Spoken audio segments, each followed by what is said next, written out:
Don't waste one brain cell thinking about what someone else is going to want to read. Spend your time thinking about what it is that you want to say.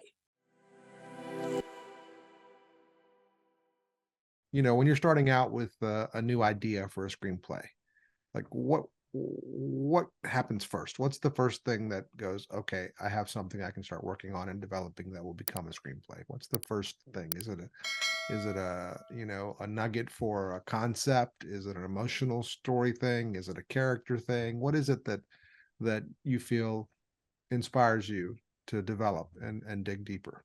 Well, I believe strongly, not that I don't have a fondness for high concept.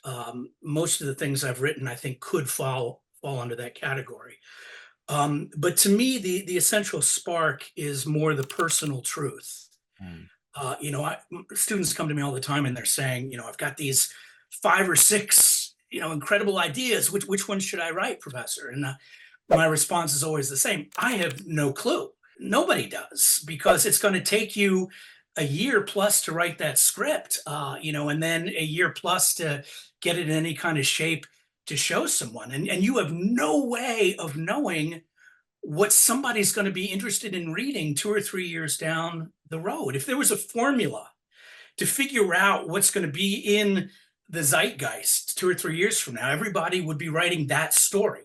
And I think it's essential that you write a story that only you can write, which is why I tell my students, don't waste one brain cell thinking about what someone else is going to want to read. Spend your time thinking about what it is that you want to say. Mhm. And to me, that comes with some kind of personal truth, whether it's something that's happened to you or you've seen, or that you care about, that you feel passionate about. It takes so long to write a screenplay that you've got to be as devoted to that story idea 2 years, 3 years down the road as you are when that inspiration strikes. And I think the only way to maintain that interest is to have some kind of personal stake in what it is that you're writing.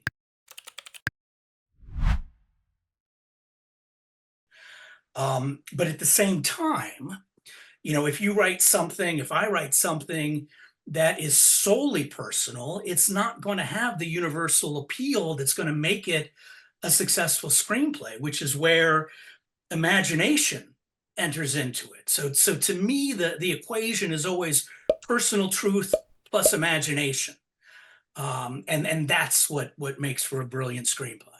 I love it.